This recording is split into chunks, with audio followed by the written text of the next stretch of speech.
ఆదికాండము 24వ అధ్యాయము 11వ వచనం.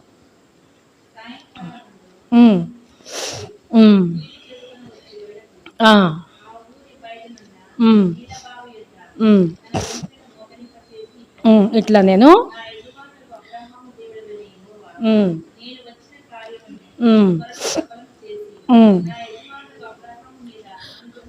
అనుగ్రహము చూపు. చాలు, మరొకసారి చదువుకుందాము. ఆదికాండము 24వ అధ్యాయము 11వ వచనం. సాయంకాలం అందు స్త్రీలు నీళ్లు చేదుకొనవచ్చు వేళకు ఆ ఊరి వారి బయటనున్న నీళ్ల బావి యొద్ద తన ఒంటెలను మోకరింపచేసి ఇట్లు నేను, నా యజమానుడగు అబ్రహాము దేవుడైన యెహోవా, నేను వచ్చిన ఈ కార్యమును త్వరలో సఫలము చేసి నా యజమానుడగు అబ్రహాము మీద అనుగ్రహము చూపుము. ఇక్కడ మనకి ఎవరు కనిపిస్తారంటే మరి రిబ్కా అనమాట. రిబ్కా మరి అబ్రహాము కుమారుడైనటువంటి ఇస్సాకుకి భార్య కోసం అని చెప్పి మరి అబ్రహాము యొక్క బంధువుల యొద్దకి పంపిస్తాడు. ఎవరినంటే ఎలియాజర్ని పంపిస్తాడు.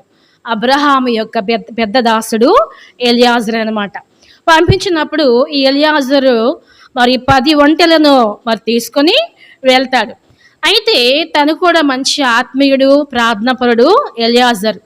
అయితే తను ప్రార్థన చేసుకుంటూ వస్తాడు. అక్కడ ఒక ఊరు దగ్గరకు వచ్చాడు. వచ్చినప్పుడు ఒంటెలను మోకరింపచేసి తను ప్రార్థన చేస్తూ ఉన్నాడు. ఏమనంటే, సాయంకాలం మందు స్త్రీలు నీళ్లు చేదుకొను వచ్చు వేళకు ప్రార్థన చేస్తున్నాడు. ఏంటంట, చిత్తగించము. 13వ వచనంలో చిత్తగించము, నేను ఈ నీళ్ల ఊట వద్ద నిలుచున్నాను, ఈ ఊరి పిల్లలు నీళ్లు చేదుకొనుటకు వచ్చుచున్నారు, కాబట్టి నేను త్రాగునట్లు నీవు దయచేసి నీ కడవను వంచుమని నేను చెప్పగా నీవు త్రాగుము, నీ ఒంటెలకును నీళ్లు పెట్టేదనని ఏ చిన్నది చెప్పునో ఆమెయే నీ సేవకుడే ఇస్సాకు కొరకు నీవు నియమించిందై ఉండును గాక అని మరి ప్రార్థన చేసుకున్నాడు ఈ యొక్క ఎలియాజర్. తన ప్రార్థన చాలించక మునిపే కదా తను ప్రార్థన చేసుకున్నాడు. ప్రార్థన చాలించక మునిపే మరి ఆ స్త్రీ వచ్చిందంట. ఎవరంటే అక్కడ 15వ వచనంలో, అతడు మాట్లాట చాలింపక ముందే అబ్రహాము సహోదరుడైన నాహోరు భార్య మిల్కా కుమారుడైన బెతూయేలుకు పుట్టిన రిబ్కా కడవ భుజము మీద పెట్టుకొని వచ్చెను. ఆ చిన్నది మిక్కిలి చక్కనిది, ఆమె కన్యక. ఏ పురుషుడును ఆమెను కూడలేదు. ఆమె బావిలోనికి దిగిపోయి కడవను నీళ్లతో నింపుకొని ఎక్కి రాగా. చాలు. ఇక్కడ మరి రిబ్కా చక్కనిది కదా, ఇక్కడ ఏం రాయబడుతూ వచ్చింది, మిక్కిలి చక్కనిది కదా. రిబ్కా చక్కనిదే కాదు అంట, మిక్కిలి చక్కనిది. అయితే ఆమె కన్యక కదా. ఎవరు ఆమె? కన్యక. పరిశుద్ధాత్మ దేవుడు ఆమె విషయమే సాక్ష్యం ఇస్తున్నాడు. ఏమి సాక్ష్యము అంటే, ఆమె చక్కనిది అయినప్పటికీ ఆమె వివాహము కాలేదు, కన్యక. అయినను ఆమె కన్యక లాగానే ఉంది. పరిశుద్ధమైన స్త్రీగా ఆమె ఉంటూ వచ్చింది ఈ యొక్క రిబ్కా. అంటే దేవుడే ఆమె విషయమే సాక్ష్యం ఇస్తున్నాడు. ఈమె మిక్కిలి చక్కనిది, ఇంకా ఆమె కన్యక, ఏ పురుషుడును ఆమెను కూడలేదు. ఈ సాక్ష్యము ఎవరిస్తారు కదా? దేవుడే, పరిశుద్ధాత్మ దేవుడే ఆమె విషయమై సాక్ష్యం ఇచ్చాడనమాట. అయితే ఇప్పుడు ఎలియాజరు ఏం ప్రార్థన చేశాడంట, నేను త్రాగునట్లు ఏ చిన్నదైతే నాకు నీళ్లు పోస్తుందో కదా, అంతేకాదు నా ఒంటెలకు కూడా నీళ్లు పోస్తుందో ఆమె నా యజమానుని కుమారుని భార్య అని ప్రార్థన చేశాడు. ఇప్పుడు దగ్గరకు వచ్చాడు. దగ్గరకు వచ్చినప్పుడు ఇప్పుడు ఆ చిన్నదాంతో ఎలియాజరు మాట్లాడుతున్నాడు. చూద్దాం 17వ వచనంలో, ఆ సేవకుడు ఆమెను ఎదుర్కొనుటకు పరిగెత్తి, నీ కడవలో నీళ్లు కొంచెం దయచేసి నన్ను త్రాగనిమ్మని అడిగెను. అంతకుముందు ఆమె ఏం చేసింది, బావిలోకి దిగి కడవ నీళ్లతో నింపుకొని ఎక్కి వచ్చింది. ఇంకా ఆమె ఇంటికి వెళ్ళిపోవాలి. ఈ ఎలియాజర్ అంట ఆమెను ఎదుర్కొని ఏమంటున్నాడు, నీ కడవలో నీళ్లు కొంచెం దయచేసి నన్ను త్రాగనిమ్మని అడిగాను. అందుకు ఆమె, అయ్యా త్రాగుమని చెప్పి త్వరగా తన కడవని చేతి మీదకి దించుకొని అతనికి దాహమిచ్చెను. మరియు ఆమె అతనికి దాహం ఇచ్చిన తర్వాత, నీ ఒంటెలు త్రాగుమట్టుకు వాటికి నీళ్లు చేదిపోయిందని చెప్పి త్వరలో గాడిలో తన కడవ కుమ్మరించి తిరిగి చేదుటకు ఆ బావికి పరిగెత్తుకొని పోయి అతని ఒంటెలన్నిటికీ నీళ్లు చేది పోసెను. రిబ్కా చక్కనిదే కాదు, పరిశుద్ధమైన స్త్రీయే కాదు, ఎలాంటిదంటే జాలి గలది. ఎలాంటిదంట? జాలి గలది. నిజంగా ఒక మనిషికి మనం సహాయం చేయాలంటే మనలో ఏముండాలి? ప్రేమ ఉండాలి, జాలి గల మనసు కూడా ఉండాలి కదా. ఏదన్నా ఎవరో దారైపోయే బాటసారి ఈయన, అవునా? తన బంధువు కాదు, తెలిసిన మనిషి కాదు, ఊరి మనిషి కాదు కదా. ఎవరో ఒక బాటసారి వెళ్తున్నాడు, వెళ్తూ కొంచెం నీళ్లు పోయమంటే అది సహజం. ఏంటి, అమ్మ దాహం వేస్తుందంటే ఎవరైనా పోయొచ్చు కదా, మంచినీళ్ళు ఎవరైనా ఇవ్వచ్చు. కానీ ఒంటెలకు కూడా పోస్తాను అనే మాట ఎవరంటారు? అంటే రిబకా తన అక్కర గుర్తించింది. ఎవరక్కర? ఆ ఒంటెలు ఎలా ఉన్నాయి, దాహంతో ఉన్నాయి. అక్కర గుర్తించింది, అయ్యా నీ ఒంటెలకు కూడా నేను నీళ్లు పోస్తాను అని చెప్పింది. మామూలుగా అదే సందర్భం మన ముందుకు వచ్చింది అనుకోండి, మనం ఏం చేస్తాము? ఆయనకి ఇస్తాం, వాటర్ తాగుతాడు. తాగిన తర్వాత ఒకవేళ ఆయన అడిగినా కూడా, అమ్మ మా ఒంటెలకు కూడా నీళ్లు పోస్తారంటే ఏమంటాము? కడవ ఉంది, ఇస్తాము, మీరు పోసుకోండి అని చెప్తాం. అవునా? మాకు కడవ ఇస్తాము, మీరు నీళ్ళు చేదుకొని పోసుకోండి అన్ని అంటే మేము పోయలేం కదా అని మర్యాదగా చెప్పి పంపించేస్తాం. కానీ ఈ రిబ్కా ఏం చేసిందంటే, నువ్వు త్రాగు, నీ ఒంటిని కూడా పోస్తా అని పరిగెత్తి, చురుకైన స్త్రీ ఏం చేసిందంట, ఆమె చెంగున కదా, నిజంగా పరిగెత్తుకుని. ఎందుకు మాకు అంత కంగారు? చురుకైన వాళ్ళు అలాగే ఉంటారు, టక టక టక టక అంటే గబగబగబ చురుగ్గా వాళ్ళ పనులు వాళ్ళు చేస్తారనమాట. నిజంగా ఈమె పరిగెత్తుకుని పోయిందంట కదా. చూడక్కడ పరిగెత్తుకుని ఏం చేసింది, పోయి అతని ఒంట్లన్నిటికీ నీళ్లు చేది పోసేను. ఎన్ని ఒంటెలు అవి? ఎన్ని ఒంటెలు? 10 ఒంటెలు అంట. 10 ఒంటెలకు ఎన్ని తాగుతాయి నీళ్లు? దాదాపుగా అక్కడ రాయబడుతూ వచ్చింది కదా, ఆ గాదిలో పోసిందంట 10 కడవలు తాగేయచ్చు దాదాపుగా, సుమారుగా పోయచ్చు. అంటే దాదాపుగా 10 అయితే 10 పదులు ఎన్ని? 100 కడవలు ఆమె బావిలోనికి దిగాల. మామూలుగా ఏదో పైన నిలబడి ఇలా మనలాగా చేదిపోయటం కాదు, బావిలోనికి దిగాల, ముంచాల, మళ్ళీ పైకి ఎక్కాలి, ఎక్కి దానిలో వాటర్ పొయ్యాలి. ఎందుకంత ఆమె ప్రయాస? ఎందుకంత కష్టము? అయిన వాళ్ళు కాదు, బంధువులు కాదు, సొంత వాళ్ళు కాదు. ఎందుకంటే ఆమెలో ఏముందంటే జాలి గల మనస్సు, కనిక్రమ గల మనస్సు ఉంది. ఎందుకంటే ఎవరో పాపం బాటసారి కదా, పోన్లే ఏం పోయిందని చెప్పేసి ఆ నీళ్లు పోస్తూ వచ్చింది. నిజంగా మనము క్రైస్తవులుగా మనకి ఏ గుణం కావాలంట? జాలి గల మనస్సు కావాలి. అందుకే ఒక మాట రాయబడుతూ వచ్చింది, కొలస్సీల పత్రిక 3వ అధ్యాయము 12వ వచనం. చూడండి ఆ మాట, ఈ బాగా ఇలాగ పెట్టుకోండి. కొలస్సీలకు రాసిన పత్రిక 3వ అధ్యాయం 12వ వచనం.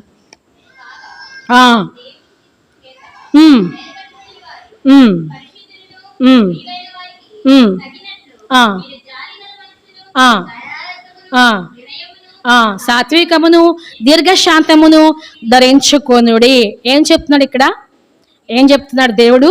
మీరు జాలిగల మనస్సును, దయాళత్వమును, వినయమును, సాత్వికమును, దీర్ఘశాంతమును ధరించుకొనుడి. అంటే దేవుని పిల్లలుగా ఏం ధరించుకోవాలి మనము? జాలిగల మనస్సు మనము ధరించుకోవాలి. ఎరుకో పట్టణానికి మరి ఒక అతను వెళ్తున్నప్పుడు దొంగలు ఆయనను కొట్టి పడవేసి వెళ్ళిపోయినప్పుడు యాజకుడు వచ్చాడు, లేవీయుడు వచ్చాడు కదా. లాస్ట్లో వచ్చింది ఎవరు?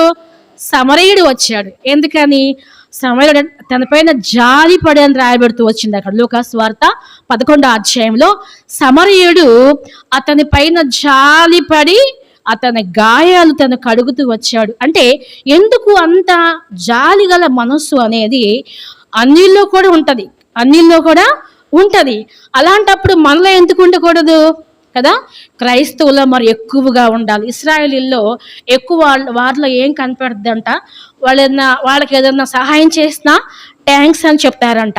అంతేకాదు వారిలో అంట జాలి గల మనసు ఉంటుందంట. ఎందుకంటే మన ప్రభు ఏం చెప్పాడంటే, ధర్మశాస్త్రంలో ముఖ్యమైనటువంటి ఆజ్ఞలు ఉన్నాయి కదా, 2 ఆజ్ఞలు ఏంటో చెప్తారా ఎవరన్నా?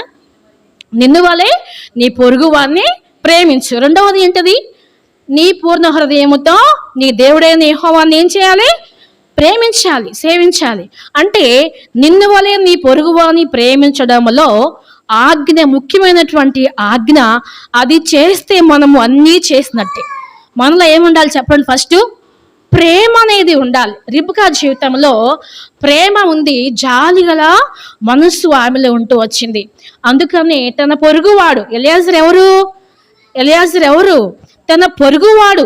అందుకే అంతగా ఆమె సహాయం చేస్తూ వచ్చింది, నీళ్లు చేది పోస్తూ వచ్చింది అనమాట కదా.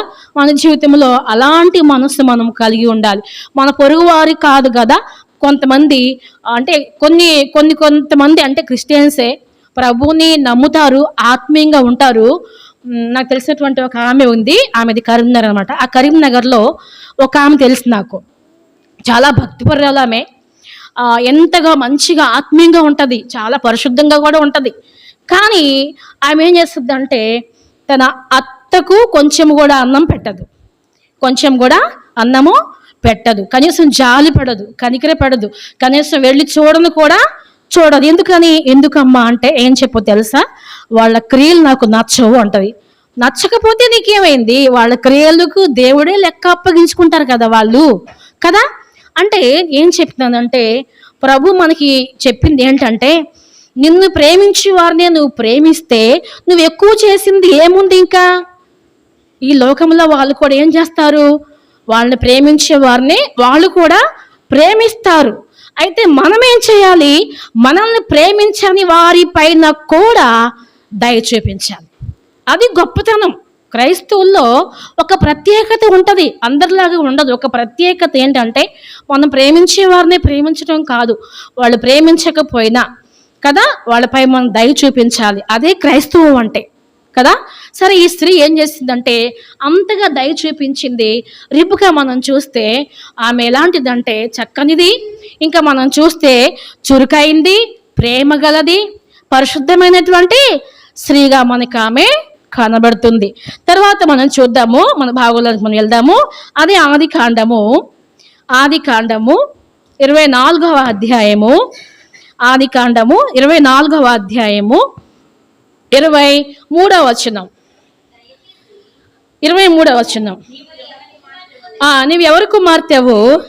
దయచేసి నాతో చెప్పుము, నీ తండ్రి ఇంట మేము ఈ రాత్రి బస చేయుటకు స్థలముందా అని అడిగాను.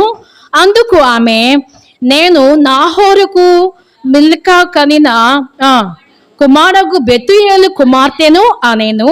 మరియు ఆమె, మా యొద్ద చాలా గడ్డియు మేతయు రాత్రి బస చేయుటకు స్థలమును ఉన్నదనగా. చాలు ఇక్కడ ఏమంటుంది? ఆయన ఏమన్నాడు అక్కడ? అమ్మా, నువ్వు ఎవరు కుమార్తెవు? ఏమన్నాడు? నువ్వు ఎవరు కుమార్తెవు? దయచేసి నాకు చెప్పమ్మా అన్నప్పుడు ఆమె ఏమంటుందంటే, మళ్ళీ ఏమన్నాడు ఆయన? నీ తండ్రి ఇంట మేము ఈ రాత్రి బస చేయుటకు స్థలముందా అని అడిగాను. అప్పుడు ఏమనుకోవాలి? నేను ఎవరు కుమార్తె అయితే ఈయనకి ఎందుకు, ఈయన వచ్చిన పని అయిపోయింది, వెళ్ళిపోవచ్చు కదా అనుకుందా? లేదు. ఏం చెప్పింది? నేను ఫలానా అంటే ఇక్కడే రాయబడుతూ వచ్చింది ఏమిటంటే, ఆమె ఎవరు కుమార్తె అంటే, ఆమె నాహోరుకు మిల్కా కనిన కుమారుడు బెతుయేలు కుమార్తెను నేను. ఎవరి నాహోరు తెలుసు మీకు? ఎవరి నాహోరు? అబ్రహాము యొక్క తమ్ముడు కదా. ఆదికాండం 11వ అధ్యాయంలో మనకు కనపడుతుంది. నాహోరు ఎవరంటే అబ్రహాము యొక్క తమ్ముడు. తమ్ముడు కొడుకు ఎవరు? బెతుయేలు కుమార్తె రిబ్కా. అయితే ఇప్పుడు ఎవరంట? అబ్రహాము యొక్క బంధువుల యొద్దకే ఎలియాజరుని దేవుడు నడిపించాడు. సరే, ఇప్పుడు ఏమంటుందంటే, మరియు ఆమె మా యొద్ద చాలా గడ్డియు మేతయు రాత్రి బసచేయుటకు స్థలమును ఉన్నవి. ఏమంటుంది? అయ్యా, మా దగ్గర ఏముంది? చాలా గడ్డి ఉంది. ఎంత మంచి గుణం ఆ స్త్రీది కదా. ఒకవేళ గడ్డి ఉంటే మాత్రము రమ్మని చెప్తారా? కదా, అనరు. కానీ ఏమంటుందంటే, మా దగ్గర చాలా గడ్డి మేత ఉంది. ఇంకేమంటుంది? రాత్రి బస చేయుటకు స్థలము ఉన్నది. అంటే ఈ స్త్రీలో మనకి ఏం కనబడుతుంది అంటే, ఆతిథ్యం ఇచ్చే స్త్రీగా మనకి కనబడుతుంది. రండి అంటే చేర్చుకునేటువంటి మనస్సు కదా, చేర్చుకుంటుంది. రండి, మా దగ్గర చాలా గడ్డి ఉంది, మేత ఉంది కదా అని చెప్పింది. అంటే ఆమె ఏం చేసిందంటే ఎలియాజరుకు ఆశ్రయం ఇచ్చింది. మనం చూస్తే ఆ స్త్రీలో ఒక మంచి గుణం ఏం కనపడుతుంది అంటే, ఆతిథ్యం ఇచ్చే స్త్రీగా మనకి కనబడుతుంది. తర్వాత ఇంకా మనం చూస్తే అదే ఆదికాండము 24వ అధ్యాయము 51వ వచనం. ఇదిగో రిబకా నీ ఎదుట ఉన్నది, ఆమెను తీసుకుని పొమ్ము, భార్య అగును గాక అని ఉత్తరం ఇచ్చారు. ఇప్పుడు ఎలియాజరు రిబకా వాళ్ళ ఇంటికి వెళ్ళాడు. రిబకా తండ్రి బెతుయేలు, తర్వాత లాభాను, వాళ్ళందరూ కూడా తనతో మాట్లాడుతూ వచ్చారు. ఇప్పుడు ఏం జరుగుతూ వచ్చిందంటే, ఇప్పుడు రిబకాని ఎలియాజరుతో పంపడానికి వాళ్ళు ఇష్టపడుతూ వచ్చారు. ఇష్టపడుతూ వచ్చిన తర్వాత ఇప్పుడు రిబకాని అడుగుతున్నారు. ఎవరిని? రిబకాని అడగాలి కదా. సరేమని చెప్పి చూడండి అక్కడ 57వ వచనం. వారు ఆ చిన్నదాన్ని పిలిచి రిబకాని పిలిచి, ఈ మనుషునితో కూడా వెళ్ళదవా అని ఆమెను అడిగినప్పుడు, వెళ్ళేదను అనేను. ఇక్కడ రిబకాని పిలిచారంట. రిబకాని పిలిచి ఏమంటున్నారంట, ఈ మనుషునితో కూడా వెళ్తావా అని ఆమెను అడిగినప్పుడు, వెళ్ళేదను అనేను. నిజంగా వీళ్ళ ప్రదేశం ఏంటంటే పద్దనరాము కదా. వీళ్ళు ఉండేటువంటి పట్టణం ఏంటంటే పద్దనరాములో వీళ్ళు ఉంటున్నారు. అబ్రహాము కానాన్లో ఉంటున్నాడు. అంటే చాలా దూరము, ఒక దేశం నుంచి ఇంకొక దేశం వెళ్ళాలి. ఒక స్త్రీ, ఆమె తన యొక్క పెనిమిటి యొక్క మొహం కూడా చూడలేదు. ఇస్సాకుని ఎప్పుడు కూడా ఆమె చూడలేదు. ఆమె ఎలా వెళ్తానని చెప్తూ వస్తుంది కదా. సరే, తల్లిదండ్రులకి లోబడింది. వెళ్తావా అంటే వెళ్తాను అంది, కరెక్టే. కానీ నేను ఎక్కడికో వెళ్ళాలి కదా, ఏదో ప్రాంతం, ఎరగని ప్రాంతానికి వెళ్ళాలి కదా. ఆమె ఎలా ఒప్పుకుంది గమనిస్తే ఈ విషయంలో లోబడింది, అది ఒక కరెక్టే పాయింటే. కానీ ఆమె ఎలా వెళ్ళగలిగింది కదా. మధ్యాహ్నం నేను ఇక్కడ ప్రార్థన చేసుకుంటున్నా, ఈమె కోసం ధ్యానించుకున్నాను, అయిపోయింది. కానీ ప్రార్థన చేసుకుంటున్నప్పుడు ఒక విషయం నాకు దేవుడు చెప్పాడు. ఏంటంటే, చూపించింది ఏంటంటే, ఆమె ఎందుకు అక్కడికి వెళ్ళిందంటే విశ్వాసం. అర్థమవుతుందా మీకు? ఆమె ఎందుకు అలా ఆ దేశం వెళ్ళిందంటే ఆమెలో గొప్ప విశ్వాసం ఉంది. ఏంటంటే, నేను ఎంత దూరం వెళ్ళినా దేవుడు నాకు తోడుగా ఉంటాడు. తర్వాత ఆమెలో ఒక పునాది ఉంది. ఏ పునాది అంటే అబ్రహాము ఆమెకి ఏమవుతాడు? తాతయ్య. అవునా? తాతయ్య అవుతాడు కదా. అబ్రహాము గురించి ఆమె వినే ఉంటుంది. ఏమని? అబ్రహాం ఏం చేశాడు? తన యొక్క దేశాన్ని విడిచి వేరే దేశానికి వెళ్ళిపోయాడు కదా. అదే పునాది ఈమెలో ఉందేమో అనుకుంటున్నా నేను. అంత విశ్వాసం ఎక్కడిది అంటే, అనుకుంది అబ్రహాము నాకు దేవుడు తోడుగా ఉన్నాడు, నాకు దేవుడు తోడుగా ఉంటాడు. తర్వాత అబ్రహాము చాలా మంచి భక్తిపరుడు, అంతేకాదు తన కుమారుడు కూడా భక్తిపరుడై ఉంటాడు. తన రూపం ఎలా ఉన్నా పర్వాలేదు కదా, భక్తి ఉంటే చాలు అనుకుంది ఆ స్త్రీ. చాలా మంచి అమ్మాయి. ఏమని చూస్తే, రిబకాను చూస్తే పెళ్లి కాని వారు నేర్చుకోవాలి. ఎందుకంటే తన భర్త కోసం ఆమె ప్రార్థించే ఉంటది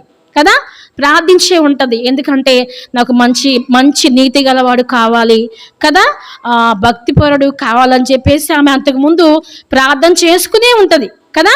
అందుకని ఆమె అంత విశ్వాసముతో నేను వెళ్తాను అని చెప్పింది. కదా.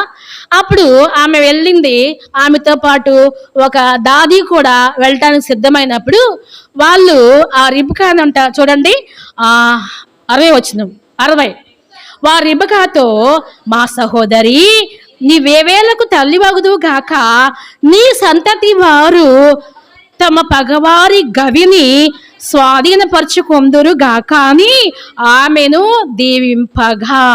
ఏంటంట, ఏం చెప్పారు వాళ్ళు? వేవేలకు తల్లివి అగుదువుగాక, నీ సంతతి వారు తమ పగవారి గవిని స్వాధీనపరుచుకొందురుగాక అని ఆమెను దీవించగా. ఈ స్త్రీ ఇప్పుడు ఏమైంది? దీవించబడిన స్త్రీగా అలాగే ఆమె వేవేలకు తల్లి అయింది రిబకా. అవునా కదా. యాకోబు అంటే ఎవరు? ఇశ్రాయేలు. అవునా, ఇశ్రాయేల్ అంటే యాకోబు. అంతగా ఇశ్రాయేల్ యొక్క సంతానం ఇప్పటికి ఎలా ఉంది? అభివృద్ధిలోనే ఉంటూ వచ్చింది. వేవేలకు తల్లిగా రిబకా అంతగా దీవించబడిన స్త్రీగా మనం చూస్తాం. ముందుగానే ఆమెను వాళ్ళు దీవించారు, దీవించబడిన స్త్రీగా ఉంటూ వచ్చింది. తర్వాత మనం చూస్తే 67వ వచనం, ఇస్సాకు తల్లి అయిన శారా ఆమెను తీసుకుని పోయేను. అట్లు అతడు రిబ్కాను పరిగ్రహింపగా ఆమె అతనికి భార్య ఆయను, అతడు ఆమెను ప్రేమించెను. అప్పుడు ఇస్సాకు తన తల్లి విషయమై దుఃఖ నివారణ పొందెను. తల్లి విషయమై ఇస్సాకు దుఃఖంలో ఉన్నాడు. ఎప్పుడైతే రిబకా వచ్చిందో ఇప్పుడు ఆయనకి ఏమైందంట? దుఃఖ నివారణ ఆయను, అతడు ఆమెను ప్రేమించెను.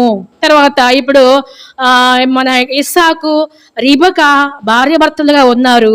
అయితే వాళ్ళకు కొంతకాలము ఏం లేదు, సంతానము లేదు. మనం చూస్తే అది ఎక్కడ కనపడుతుంది? 25వ అధ్యాయము 20వ వచనం. ఇస్సాకు పద్దనరాములో నివసించి కుమార్తెను సిరియావుడైన లాబాను సహోదరి అయిన రిబకాను పెండ్లి చేసుకున్నప్పుడు 40 సంవత్సరముల వాడు. ఇస్సాకు భార్య గొడ్రాలు గనుక అతడు ఆమె విషయమై యెహోవాను వేడుకొనెను. యెహోవా అతని ప్రార్థన వినేను. వాళ్ళకి పిల్లలు లేరు. పిల్లలు లేకపోతే ఇస్సాకు ప్రార్థన చేస్తాడు. ప్రార్థన చేసినప్పుడు ఆమె గర్భవతి అవుతుంది. అయినప్పుడు ఇప్పుడు ఏం జరిగిందంట? ఇప్పుడు ఆమె గర్భంలో శిశువులు ఒకరితోనొకడు పెనుగులాడిరి గనుక ఆమె ఇలాగైతే నేను బ్రతుకుట ఎందుకు అని అనుకుని ఈ విషయమే యెహోవాను అడుగా వెళ్ళెను. ఇప్పుడు ఇస్సాకు ప్రార్థన చేసినప్పుడు దేవుడు అనుగ్రహించాడు, 2 పిల్లలను ఇచ్చాడు. వాళ్ళిద్దరు కూడా కమల పిల్లలు. ఇప్పుడు ఆమె గర్భంలో పెనుగులాట అంట కదా. పెనుగులాడుతూ ఉన్నప్పుడు అంట ఏం జరుగుతూ వచ్చింది? ఇప్పుడు ఆమె అనుకుంటుంది, నాకు ఈ బ్రతుకు ఎందుకు అనుకుంటుంది. అంతగా ఆమెకు కష్టమైంది. అప్పుడు ఆమె ఏం చేసిందంటే ఈ విషయమై యెహోవాను అడిగా వెళ్ళెను. ఎవరిని అడిగిందంటే ఈ విషయమై? ఆ దినాల్లో కూడా మంత్రసానులు ఉండరా? ఉంటారు, మంత్రసానులు ఉంటారు. కానీ అక్కడికి అక్కడికి వెళ్ళకోకుండా ఏం చేసిందంట? యెహోవాను అడుగా వెళ్ళెను. అంటే దేవుని యొద్ద విచారణ చేస్తుంది అనమాట ఆమె. ప్రభు, నాకేమైంది? నాకు ఏం జరిగింది? నా కడుపులో ఉన్నది ఎవరు? ఎంతమంది? ఇవన్నీ కూడా దేవుని యొద్ద మనవి చేసుకుంటుంది. ఇప్పుడు మనకి ఆ స్త్రీ ఎలాంటి స్త్రీ అంటే దేవుని ప్రార్థించే స్త్రీగా మనకి కనబడుతుంది. ఎక్కడికి కదా ఆమె, ఎక్కడికి ఎవరిని ఆశ్రయించలా, దేవుని యుద్ధకు వచ్చింది. ఏమంటుంది ఆమె? దేవుణ్ణి అడుగుతున్నప్పుడు దేవుడు ఆమెకు చెప్పాడు. ఏమని చెప్పాడంట? 23వ వచనంలో, 2 జనములు నీ గర్భంలో కలవు, నీ కడుపులో నుండి ప్రత్యేకంగా వచ్చును. ఒక జనపదము కంటే ఒక జనపదము బలిష్టమైండును, పెద్దవాడు చిన్నవానికి దాసుడగును అనేను. ఇక్కడ మనం చూస్తే ఇప్పుడు రిబకాకి జవాబు వచ్చేసింది. ఇప్పుడు పెద్దవాడు చిన్నవానికి దాసుడగును అనే మాట ఆమె మైండ్లో పెట్టుకుంది. ఇంకా ఆ మాట, దేవుడు చెప్పిన మాట హృదయంలో ఉంచుకుంది. ఇప్పుడు ఏసేవు యాకోబు జన్మిస్తారు. జన్మించాక ఇప్పుడు ఏసేవేమో వేటాడేవాడుగా అయిపోతాడు, యాకోబేమో గుడార నివాసిగా ఉంటాడు. ఉన్నప్పుడు యాకోబు తల్లికి సహాయం చేసేవాడుగా ఉన్నాడు, ఏసేవేమో తండ్రికి ఇష్టమైన కుమారుడుగా ఉన్నాడు. ఇప్పుడు ఇస్సాకు ఏమైపోయింది? ఇప్పుడు ముసలివాడైపోయాడు ఇస్సాకు. అయితే ఇస్సాకు అంటాడు, చూద్దాం అన్నమాట. 27వ అధ్యాయం 1వ వచనం. ఇస్సాకు వృద్ధుడై పెద్ద కుమారుడైన ఏసేవుతో, నా కుమారుడా అని అతను పిలువగా అతడు చిత్తము నాయనా అని అనేను. అప్పుడు ఇస్సాకు, ఇదిగో నేను వృద్ధుడను, కాబట్టి నువ్వు దయచేసి నీ ఆయుధములైన నీ అంబుల పొదిని నీ విల్లును తీసుకుని అడవికి పోయి నా కొరకు వేటాడి మాంసము తెమ్ము. అప్పుడు చాలా ఇక్కడ ఇస్సాకు ఏసేవుని పిలిచి చెప్తున్నాడు. ఏమంటున్నాడు? అయ్యా, నేను ముసలివాడిని అయిపోయాను కదా, ఇప్పుడు నువ్వేం చేస్తావంటే నా కొరకు వేటాడి మాంసము తెమ్ము, నేను చావుక మునుపు నేను ఆ మాంసాన్ని తిని నిన్నేం చేస్తాను? దీవిస్తాను అని చెప్తాడు. ఈ మాటలు రిబకా విందంట. చూడకబడ 5వ వచనం. ఇస్సాకు తన కుమారుడికి ఏసేవుతో ఇట్లు చెప్పుచుండగా రిబకా వినుచుండెను. ఇక్కడ రాయబడుతూ వచ్చింది రిబకా వినుచుండెను. ఇస్సాకు తన కుమారుడికి ఏసేవుతో ఇట్లు చెప్పుచుండగా రిబకా వినుచుండెను. ఎందుకు వింది ఆమె? ఇస్సాకు ఏసేవుతో మాట్లాడే మాటలు రిబకా వినుచుండెను. అంటే మనకి ఏం కనబడుతుందంటే ఈ స్త్రీ వివేకము గల స్త్రీ, వివేకము గలది. అంటే ఇంట్లో ఏం జరుగుతుంది కదా, ఇంట్లో ఏం అంటే ఈమెకి ఎంత జ్ఞానం ఉంటే ఆ విషయాలు కనిపెడద్దామే కదా.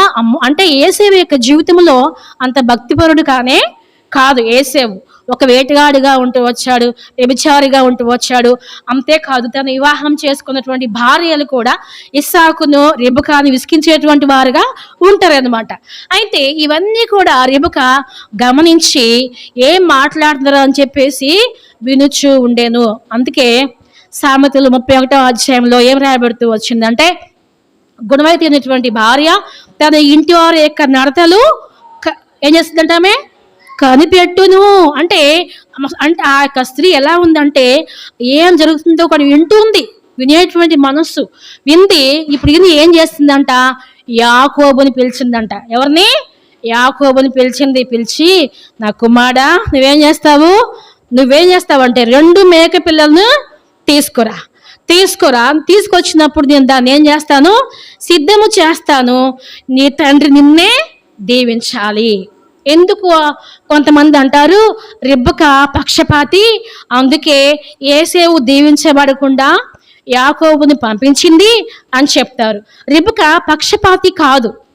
ఎందుకంటే రిబకాతో దేవుడు చెప్పాడు ఏమని? ఫస్ట్ పెద్దవాడు చిన్నవానికి ఏమవుతాడు? దాసుడు అని చెప్పాడు. కాబట్టి అది ఆమె మైండ్లో పెట్టుకుంది. కాబట్టి దేవుని యొక్క చిత్తాన్ని నెరవేర్చింది రిబకా.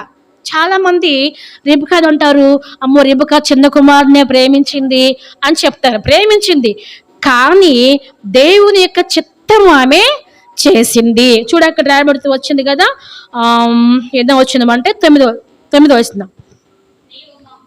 నీవు మందకు వెళ్ళి 2 మంచి మేక పిల్లలను నా ఇద్దకు తెమ్ము, వాటితో నీ తండ్రికి ఇష్టమైన రుచిగల భోజ్యములను అతనికి చేసేదను. నీ తండ్రి మృతి పొందక ముందు అతడు వాటిని తిని నిన్ను ఆశీర్వదించినట్లు నీ వాటిని తండ్రి యొద్దకు తీసుకొని పోవలెను అని చెప్పిందంట. ఏమని చెప్పింది? నిన్ను ఆశీర్వదించినట్లు నీవు వాటిని తండ్రి యొద్దకు తీసుకొని పోవాలి, నువ్వు దీవించబడాలి. ఏమంటుందామే? నిన్ను ఆశీర్వదించినట్లు నీవు వాటిని నీ తండ్రి యొద్దకు తీసుకొని పోవాలి. పైన ఏం రాయబడుతూ వచ్చింది? పైన అక్కడ 27వ అధ్యాయంలో ఇస్సాకు ఏమంటూ వచ్చాడు? ఇస్సాకు ఏమన్నాడు? ఏసేవుని పిలిచేమన్నాడు? నేను నిన్ను అంటే ఇస్సాకేమో పెద్ద కుమారుని దీవించాలని, రిబకాకేముంది? చిన్న కుమారుని అంటే దేవుని యొక్క మనసు ఏదో రిబకాకి తెలుసు. దేవుడు నాకు చెప్పాడు ఏమంటే పెద్దవాడు చిన్నవానికి దాసుడగును అని చెప్పి, అందుకే ఆమె యాకోబుని పిలిచి ఏమని చెప్పిందంటే, అయ్యా నువ్వు మందకి వెళ్ళు, 2 మేకపిల్లలను తీసుకురా అని చెప్పింది. తీసుకొచ్చాడు, సిద్ధము చేసింది. తర్వాత ఇప్పుడు ఆ వంట తీసుకొని తండ్రి వద్దకు వెళ్ళాలి. ఇప్పుడు యాకోబు అంటాడు, యాకోబు కూడా తెలివైనవాడే. చూడండి 11వ వచనంలో, రొమ్ములు గలవాడు తడవి చూచును, అప్పుడు నేను అతని దృష్టికి వంచకుడుగాను, నా మీదకి శాపమే కానీ ఆశీర్వాదము తెచ్చుకుందని చెప్పాను. ఏమంటుంది ఆమె? అమ్మా, నా తండ్రి, నా యొక్క సహోదరుడు ఏసేవు ఎలాంటి వాడంట? రోమములు గలవాడు కదా, తనకి ఏముంటాయి? రోమాలు ఉంటాయి, వాళ్ళంతా వెంట్రికలు ఉంటాయి కదా. నేనేమో నిన్నటి వాడిని కదా, నా తండ్రి ఒకవేళ గమనిస్తే కదా, కనిపెడితే నాకేమొస్తుంది? శాపమే వస్తుంది, కానీ దేవుడు నాకు రాదమ్మా అని చెప్తాడు. అప్పుడు రెబెకా అంటది, చూడమాట, అయినను అతని తల్లి, నా కుమారుడా, ఆ శాపము నా మీదికి వచ్చునుగాక, నీవు నా మాట మాత్రము విని పోయి వాటిని నా ఎద్దకు తీసుకొని రమ్మని చెప్పగా ఏమంటుంది ఆమె? ఆ శాపము నా మీదికి వచ్చును గాక. ఒకవేళ ఇస్సాకు శపిస్తే గనక, ఇస్సాకుకి ఈ విషయం తెలిస్తే గనక ఏమయ్యేది తెలుసు? రెబెకా శపించబడిపోయేది. అయినా కూడా, అంటే నాకు శాపం వచ్చినా పర్వాలేదు, దేవుని యొక్క చిత్తం అక్కడ ఏమవ్వాలి? నెరవేర్చబడాలి. దేవుడు ఏం చెప్పాడో అది జరగాలి.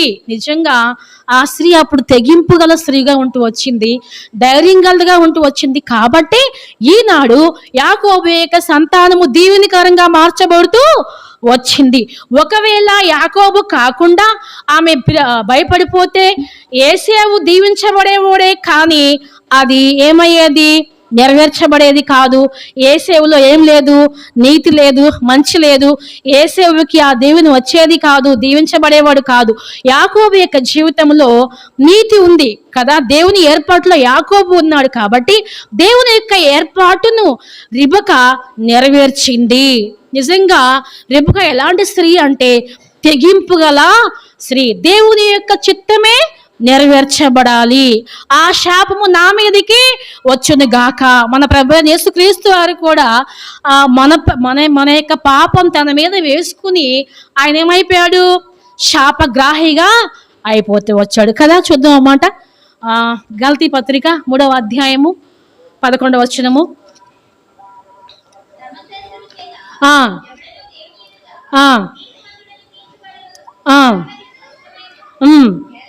ఎలాగనగా నీతిమంతుడు విశ్వాసం మూలంగా జీవించును. 14 చూడమ్మా. విశ్వాసం వల్ల అబ్రహాము పొందిన ఆశీర్వచనము క్రీస్తు యేసు ద్వారా క్రీస్తు మన కోసము శాపమై ధర్మశాస్త్రం యొక్క శాపము నుండి విమోచించెను. మ్రాను మీద వేలాడిన ప్రతివాడును శాపగ్రస్తుడు. మన ప్రభు వారు కూడా మన కొరకు ఏమైపోయాడు చెప్పండి? శాపగ్రాహిగా మారిపోతూ వచ్చాడు. నిజంగా రెబెకా యొక్క జీవితంలో ఏమనుకుందంటే, ఆ శాపము నా మీదకి వచ్చునుగాక అని చెప్పి కుమారుణ్ణైతే దేవుని యొక్క చిత్తానికి అప్పగించేసింది. తర్వాత ఇప్పుడు ఏసేవు ఎలా వస్తాడంటే, ఇప్పుడు చూద్దాం అన్నమాట. యాకోబు తండ్రి యొద్దకు 27వ అధ్యాయము 16వ వచనం. 16 రెబెకా వాటిని తీసి తన చిన్న కుమారుడు యాకోబునకు తొడిగించి ఆ మేక పిల్లల చర్మములతో అతని చేతులను అతని మెడ మీద కప్పి రుచిగల భోజ్యమును రొట్టెను తన కుమారుడు యాకోబు చేతికి ఇయ్యగా, ఇప్పుడు ఏం చేస్తుందామే? తాను సిద్ధపరిచినటువంటి భోజ్యములు. ఎవరంట? రెబెకా ఏం చేసింది? ఆహారాన్ని సిద్ధపరిచి యాకోబుకు చేతికి అప్పగించింది. అంటే తన కుమారుడికి కూడా ఆమె ఏం చేస్తుందంటే బోధ చేస్తుంది. అక్కడ రాయబడుతూ వచ్చింది. మనం 27వ అధ్యాయంలో ఏమందంటే 8వ వచనంలో, నా కుమారుడా నా మాట వినిమని చెప్పింది కదా. నా మాట వినుమని చెప్పింది. తల్లి యొక్క బోధలో ఉపదేశంలో యాకోబు నడుస్తూ వచ్చాడు. అప్పుడు యాకోబు దీవించబడినటువంటి వాడిగా మారిపోతూ వచ్చాడు. నిజంగా రిబ్కా యొక్క జీవితంలో మనం చూస్తే 12 గుణములు మనకు కనబడతాయి. ఎన్ని గుణములు చెప్పండి? 12 గుణాలు మనకు కనబడతాయి. ఇంకా లోతుగా చూస్తే ఇంకా మనకి కనబడుతూనే ఉంటాయి. ఫస్ట్ ఆ స్త్రీ ఎలాంటి స్త్రీ అంట చూద్దాము. 24వ అధ్యాయం ఆది కాండము 24వ అధ్యాయము.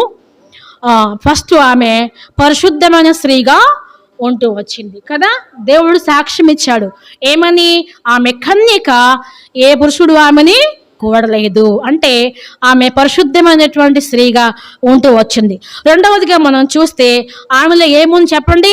జాలిగల స్త్రీ. మన ప్రభు వారు కూడా ఎలాంటి వాడు చెప్పండి? జాలిగలవాడు. ప్రభు యొక్క పిల్లలలో ప్రభు యొక్క గుణాలు కనబడుతూ ఉంటాయి అన్నమాట. నిజంగా మన ప్రభుకి ఏముంది చెప్పండి? జాలి, ప్రేమ. ఈమె కూడా ఎలాంటిదంటే జాలిగల స్త్రీగా ఉంటూ వచ్చింది. తర్వాత మూడవదిగా మనం చూస్తే ఆమె చురుకైనదిగా ఉంటూ వచ్చింది. ఏం చేసిందంట? పరిగెత్తుకుని వెళ్ళి ఏం చేసిందంట? బావిలోనికి దిగి కడవని ముంచి గాదిలో పోసి మళ్ళీ వెళ్ళి పరిగెత్తుకుని నీళ్లు చేది పోస్తుంది. అంటే చురుకైందిగా మనకి కనబడుతుంది. ఎన్నోది ఇప్పుడు ఇది? మూడవది కదా. మూడవది. నాలుగవదిగా మనం చూస్తే ఆతిథ్యం ఇచ్చే స్త్రీ. ఎవరంటే ఈమె ఆతిథ్యం ఇస్తుంది. ఎవరో పొరుగువాడు, ఏరో బాటసారి కదా, ఆయనకి ఏమేం చేస్తుంది? రండి కదా అని చెప్పేసి మా దగ్గర చాలా గడ్డి మేత ఉంది అని చెప్పి ఆయనకు ఆశ్రయం ఇచ్చింది. అంటే ఈ స్త్రీలో ఏం కనబడుతుందంటే ఆతిథ్యం ఇచ్చే స్త్రీగా మనకి ఇప్పుడు ఎన్నైనాయి? 4 కదా. 4. ఐదవదిగా మనం చూస్తే ఈ స్త్రీ ఎలాంటి స్త్రీ అంటే విశ్వాసము గల స్త్రీ. ఎవరంటే ఈమె విశ్వాసం ఉంచింది. ఎవరి మీద? దేవుని పైన విశ్వాసం ఉంచింది. ఎక్కడికైనా వెళ్ళిపోతాను. ఎందుకని?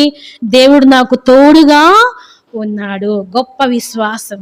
ఎన్నది ఇది? ఐదవది. తర్వాత 6వదిగా మనం చూస్తే రిబ్కా దీవించబడిన స్త్రీ. ఏమన్నారు?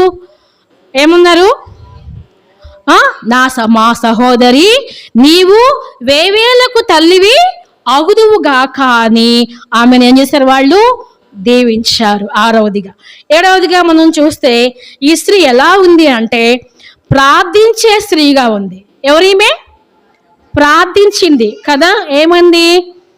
ఏమని? ప్రభువా నాకేమైంది కదా, నా కడుపులో ఈ పెనుగులాట ఏంటి ప్రభువా అని చెప్పి దేవుణ్ణి అడిగి జవాబు తెచ్చుకుంది. 7వదిగా ప్రార్థించే స్త్రీగా ఉంది. మనం చూస్తే 8వదిగా ఆ స్త్రీ వివేకము గల స్త్రీగా ఉంటూ వచ్చింది. ఎందుకని?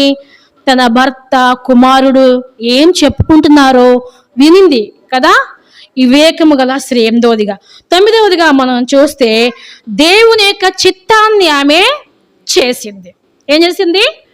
దేవుని యొక్క చిత్తాన్ని నెరవేరుస్తూ వచ్చినటువంటి స్త్రీ అని మనము చెప్పొచ్చు. ఇది ఎన్నోది?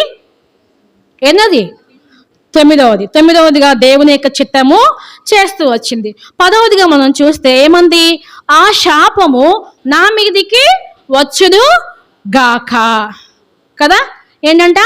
ఆ శాపము నా మీదికి వచ్చును గాక అంటే తెగింపు గల స్త్రీ, ధైర్యము గల స్త్రీ అని మనము చెప్పవచ్చు. దేవుని యొక్క చిత్తము చేయడానికి దేనికైనా సిద్ధమే అనుకుంది. తర్వాత మనం చూస్తే ఇప్పుడు ఎన్నది? 11 అయిపోయింది. 10 అయిపోయింది. 11వదిగా మనం చూస్తే ఈ స్త్రీ ఏం చేసిందంట? రిబ్కా వాటిని తీసుకుని చిన్న కుమారుడు యాకోబునకు తొడిగించింది కదా. చిన్న కుమారుడు యాకోబునకు తొడిగించింది. ఏంటది? ఏం తీసుకుందామే? మేక తోలు తీసుకొని తన యొక్క చేతుల పైన కప్పి పంపించింది చిన్న కుమారుడిని. ఇది ఎన్నోది చెప్పండి? ఆమె జ్ఞానము గల స్త్రీ. ఎంత జ్ఞానం ఉంటే ఆ పని చేసిందామే కదా. ఎంత జ్ఞానమో, ఆత్మీయ జ్ఞానము. అంటే యాకోబుని అలానే పంపలేదు కదా. పంపలేదు కానీ మేక వస్త్రాలు తీసి తన కుమారుడు చేతుల పైన వేసి ఏసే వస్త్రాలు తీసి యాకోబుకు తొడిగించి పంపుతుంది. ఇది 11వది. 12వదిగా నేను చూస్తే చూడండి, అది 24వ అధ్యాయము ఆది కాండము ఆదికాండము 24వ అధ్యాయము 67వ వచనం రాయబడుతూ వచ్చింది. ఆమె అతనికి భార్య ఆయను, ఆమెను ప్రేమించెను. అప్పుడు ఇస్సాకు తన తల్లి విషయమే దుఃఖ నివారణ పొందాను. ఎందుకు తెలుసా? భార్య చక్కగా ఉంటే భర్తలు ప్రేమిస్తారు, మంచిదే. అట్లా ఆ ప్రేమ కొన్నాళ్ళ వరకే ఉంటుంది. ఒకవేళ చక్కగా ఉండి భర్తకు లోబడిపోయింది అనుకోండి, ఏం చేస్తారు? చక్కగానే ఉంది కానీ భర్త మాట ఏం వింటలేదు, లోబట్టలేదు, భర్తను ప్రేమించడం లేదు కదా. అప్పుడు ఏం చేస్తారు? యాకోబు కూడా రాహేల్ని ప్రేమించాడు, అవునా? ఎందుకని? రాహేలు చాలా సౌందర్యవతి కాబట్టి ప్రేమించాడు. కానీ కొన్నాళ్ళు ఆగిన తర్వాత రాహేల్ ఏమంది? రాహేల్ యాకోబుతో ఏమంది? నువ్వు నా కుమారుడు నీవు అని చెప్పి అంది. అంటే యాకోబుని రాహేల్ విసిగించిందంట. విసిగిస్తే యాకోబు అంటే కోపం తెచ్చుకుని ఏమన్నాడు? నేను దేవునికి ప్రతిగా ఉన్నానా అంటే అతనికి కూడా కోపం వచ్చేసింది. ఎందుకని? రాహేల్ యొక్క ప్రవర్తన యాకోబుకు నచ్చలేదు, అవునా? అంటే మన జీవితంలో స్త్రీలంగా ఏం నేర్చుకోవాలంటే లోబడేది నేర్చుకోవాలి. రిబకా అంటే ఇస్సాకు తల్లి ఇస్సాకుని ఎంతో ప్రేమించింది, అవునా? ఎందుకని లేక పుట్టాడు కొడుకు. ఎంతగానో ప్రేమ చూపించింది, ఎంతగానో ప్రేమించింది. తల్లి చనిపోయిన తర్వాత రిబకా వచ్చింది. రిబకా వచ్చినప్పుడంట ఇస్సాకు తల్లిని మర్చిపోయాడంటే, ఇంకా దుఃఖ నివారణ ఆయను అంటే తల్లి కంటే ఎక్కువగా ప్రేమించింది రిబకా. నిజంగా మన జీవితాల్లో స్త్రీలుగా పురుషులకు తమ యొక్క తల్లులు ఎప్పుడు దగ్గర ఉంటారా? ఉండరు. వివాహమైన తర్వాత భార్యని తల్లిగా చూసుకోవాలి, తన యొక్క యజమానుని తల్లి వల్లే చూసుకోవాలి, తల్లి వల్లే ప్రేమించాలి, లోబడాలి. అంటే లోబడితేనే ఆశీర్వాదం. బైబిల్లో రాయబడుతూ వచ్చింది, అనేక మంది స్త్రీలు లోబడితే వాళ్ళకి ఏమొచ్చింది? ఆశీర్వాదం వచ్చింది. లోబడకపోతే వాళ్ళ మీదకి ఏమొచ్చింది? శాపం వచ్చింది కదా.